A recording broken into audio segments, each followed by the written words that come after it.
Hello, আসসালামু আলাইকুম।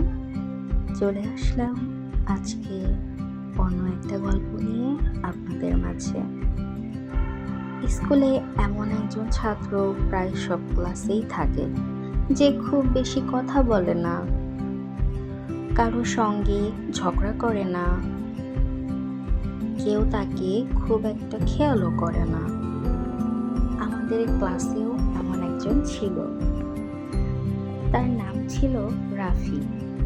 সে সবসময় শেষ বেঞ্চেই বসত। জামা কাপড় খুব সাধারণ, ব্যাগটা ছিল পুরনো।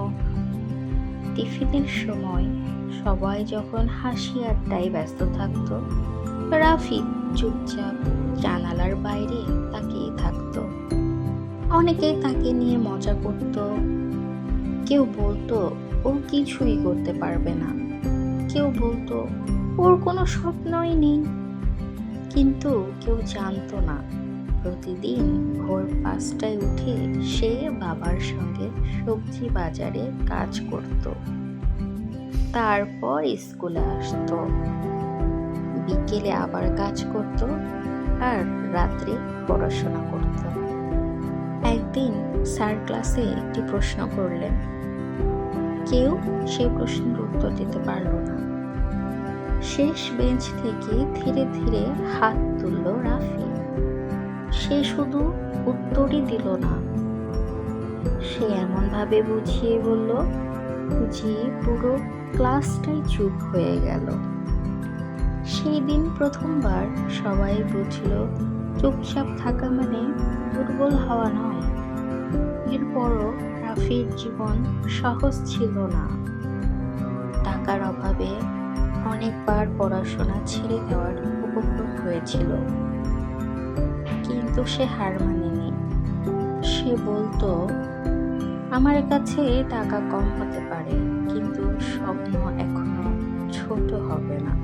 বছর কেটে গেল, স্কুল শেষ হলো, সবাই নিজের নিজের পথে চলে গেল। অনেক বছর পর স্কুলের পুনর্মিলনী হলো। সেদিন সবাই অবাক। দামি গাড়ি থেকে নেমে এলো একজন সফল মানুষ। স্মার্ট তার পোশাক আশাক, আত্মবিশ্বাসী সেই হাসি। সে আর কেউ নয়, শেষ বেঞ্চের সেই রাফি। আজ সে একজন সফল উদ্যোক্তা।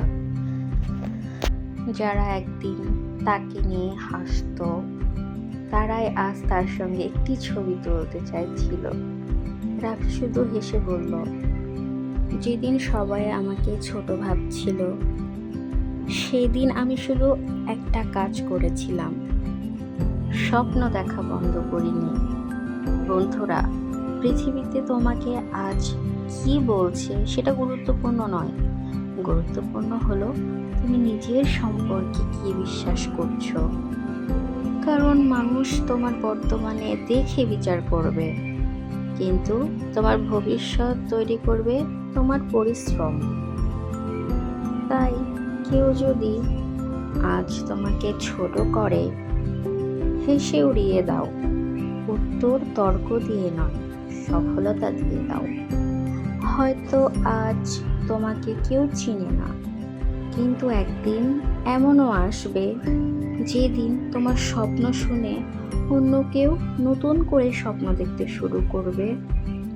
তাই স্বপ্ন দেখা থেমে দিও না।